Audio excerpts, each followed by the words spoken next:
Hey Life Family, welcome back to our channel. So in this video, I'm going to be answering some of the questions you guys left in the comment section of the previous butt implant video that we have. I'm going to leave the link to that video if you want to see what's going on. So if you're interested in getting a butt implant yourself, not that I've had one, but I've been supporting Michelle through the whole process, or you're just interested about how it goes and what happens and how things are 6 months after the surgery, then this video is for you. So should we get into the questions? Yeah.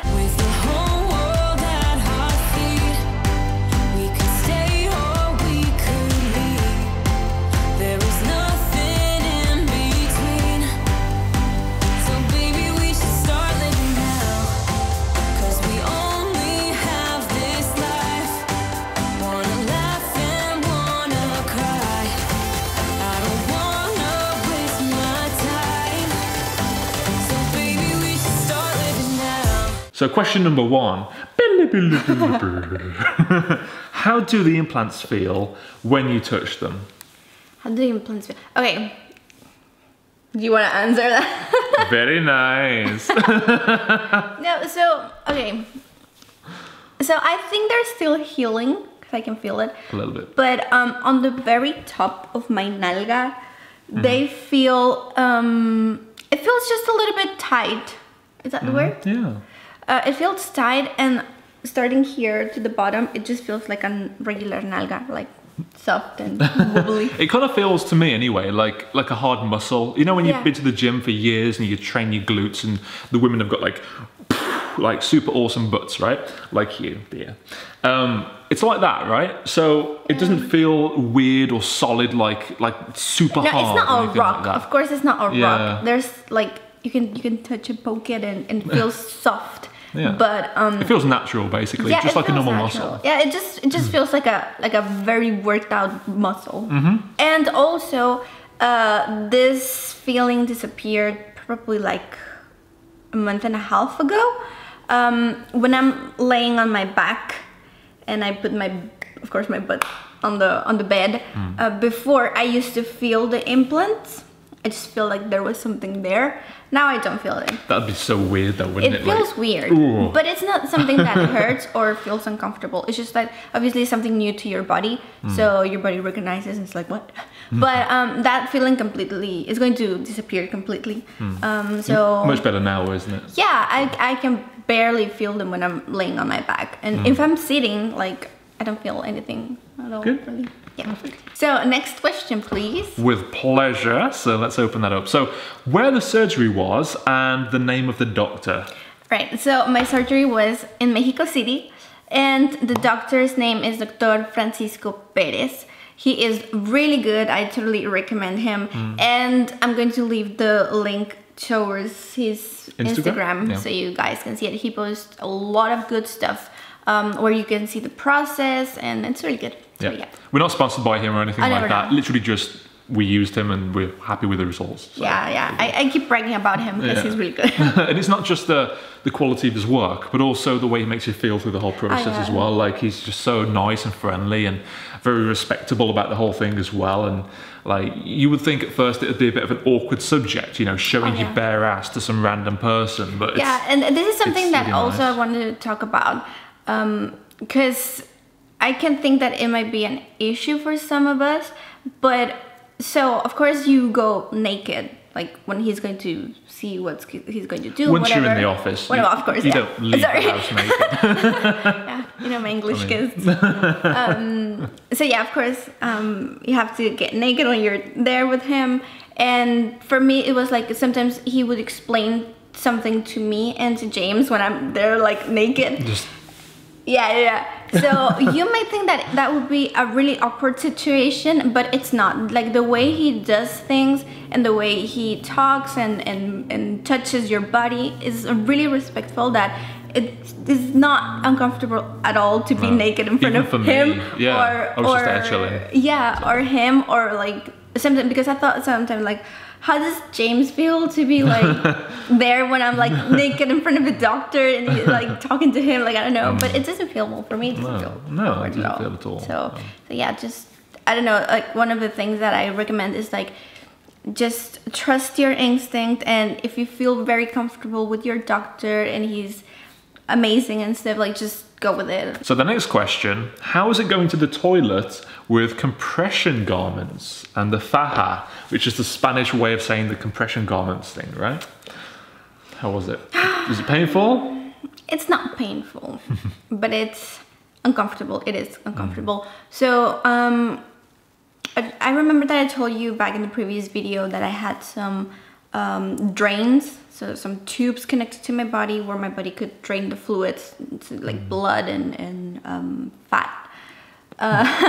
So when I had that, I was wrapped in how you call it? Like gauze? Gauze. So when I had that and I was wearing adult diapers, it was really easy. Of course, you just like remove the diaper and do your business.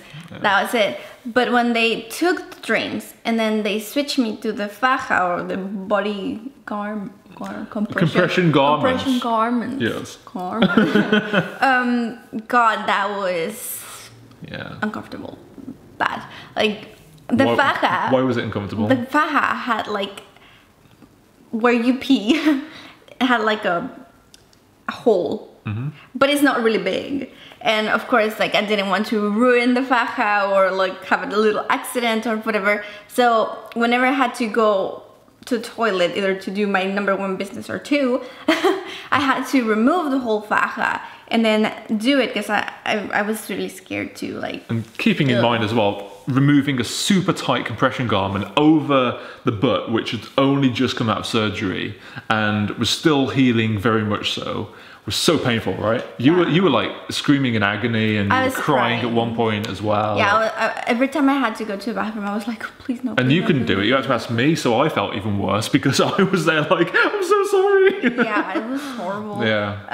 But to be honest, it was only for like a month, and also I don't remember like exactly how it felt. It was just like, it was something in the moment, and it's not like you were hurting all day. And also I think that I'm one of the few that took the faja completely. Some people just go and hope for the best. Hope for the best. Please don't poo myself. It's entirely your decision if you want to do your business through the hole or remove the faja. So yeah, but don't get scared. It's not something that I will say like, oh my god, it was the most uncomfortable and horrible experience of my life. But yeah, that's what happens when you have a faja and surgery and you want to go to the bathroom. So the next question is the size of the implants. How big were they? How big were the implants, or how small were they? And so on. Okay, so I get this one a lot. Honestly, I don't remember the size. We were told about it, but I just don't remember. But the doctor gave us this card. I'm going to just put it on the screen right now for you, just to show you. It's really small. It has a bunch of numbers. Yeah, it has a lot of numbers and volume and base and stuff. Basically, they were not that big. They were not that big because I told him, like, you know what, I just don't want to have like a Nicki Minaj butt, you know?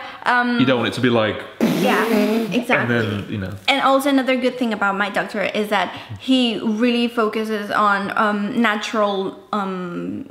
natural results. Results, yeah, that was the word. Results. So he said to me, like, you know what, if you come here and you say like, you know what, I want to have a really big ass, I would say like, you know what, no, I cannot do that and I'm not going to do it. So he basically measures like your height and like your complexion and everything. And your frame as well. Yeah. And then he says like, you know what, this is a perfect size for you. So at first, this is another important thing. So the very first month after, no, like month and a half after they switched to the body compression garments. The faja. The faja. I'm going to call it the faja. I cannot say that. My butt was big. Was huge. Not like big, was like huge. Yeah, because like, you've got a tiny frame, and then there was this huge ass, which looked like, I don't know, you'd stuff pillows down it or something. It looked like literally I put like crazy. Pillows or balloons or like something. It was horrible. I got scared, to be honest. I was like, what the hell? But then the doctor said to me, like, you know what, just give me 1 month and you will start to see the results. It's going to shrink. It's going to get less swollen. Yeah, swollen. Yeah, the swelling will go down. So I was scared, to be honest. So if you're going to do that and you see that, don't panic and don't say like, oh my god, they got me like really big hands. Me. No, it's going to go less swollen. Yeah. So, yeah, so the next question, my dear, is do they need to be removed every 10 years? The answer to that question is no. I don't have to remove them. Well, not me. But no, not me either. Yeah. So no, that's not something that happens. So I do have a guarantee of 40 years. The card we showed you before. 40, as in 40. Yeah. Wow. So this is funny because you asked him, right? Yeah. Yeah, I actually asked him, like, is it gonna pop? Is it gonna rupture or anything like that? Because I've heard horror stories or them falling down the back of people's legs and it just grosses me out, right?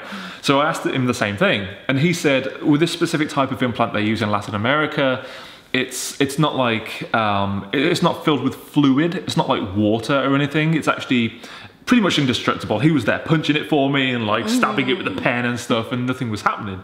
And I guess it needs to be, right, to take all the impact of everyday life, but you know, it was it was kind of like a gel, but like a hard gel, not to the point where it's solid, but kind of, I guess like silicone, but not silicone, if that makes sense. Anyway, it's between, it's not like super hard. Like watery, but it's not super hard. So yeah, something that I remember that he told me, but don't take my words really seriously because I don't remember exactly, but I think he said if I wanted to, like when many years passed, I can go there and they can like inject something and then lift them.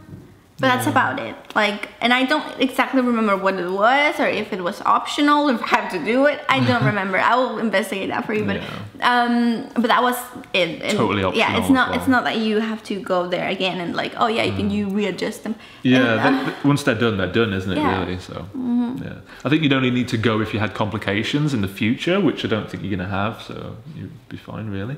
Yeah. All good. Not really. So another question that I'm guessing a lot of you guys have had is, do you have any scars? What are the scars like? I do have scars. And they're like probably like what, 1 centimeter?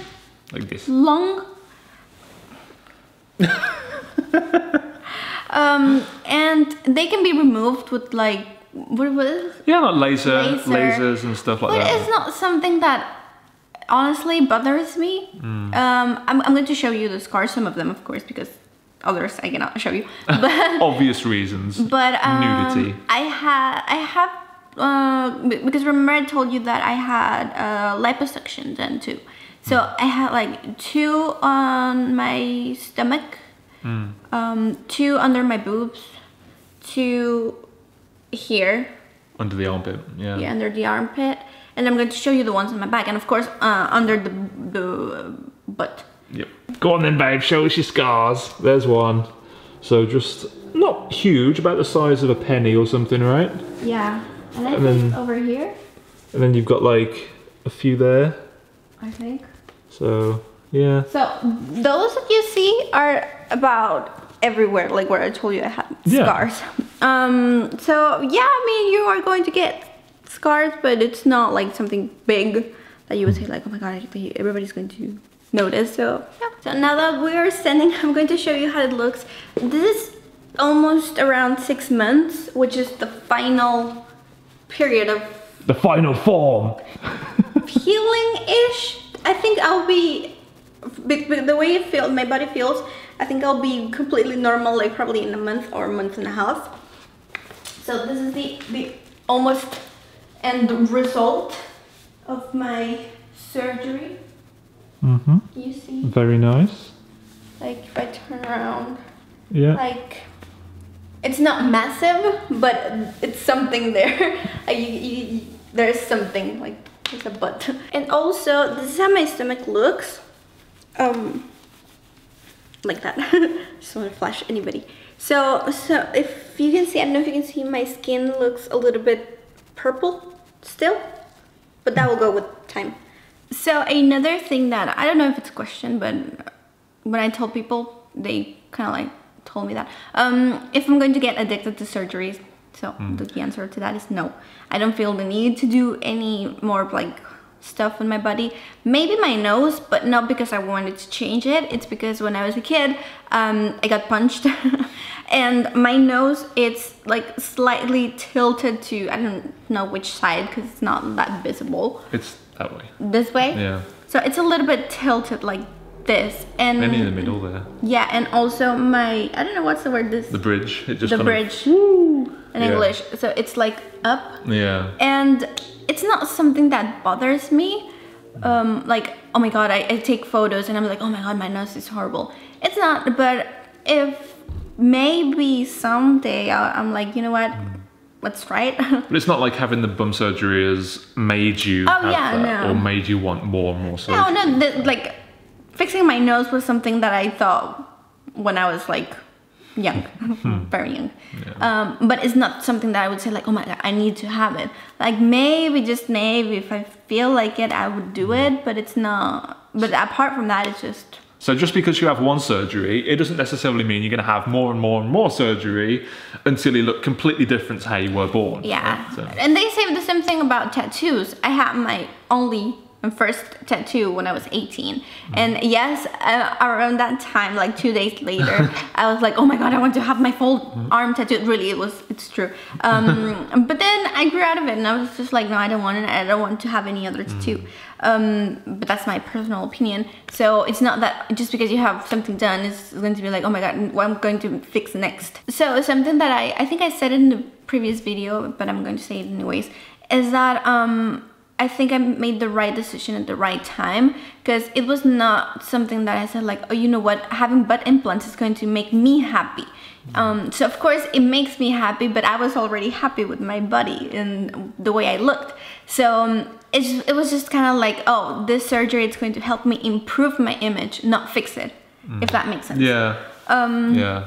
Because if you're always trying to fix things, it's like the bottomless pit, the black hole, which is never going to be filled, right? Yeah. There's a void. But you should always be confident in yourself anyway, before you don't rely on surgery to make you feel 100%, right? Yeah, it's the same thing with my nose. Like, if I want to fix my nose, it's going to be because I have this thingy like weird, and also my nose is tilted, not because like, oh my god, I'm so insecure with my nose that I'm going to change it completely. And if you don't change it, it's fine.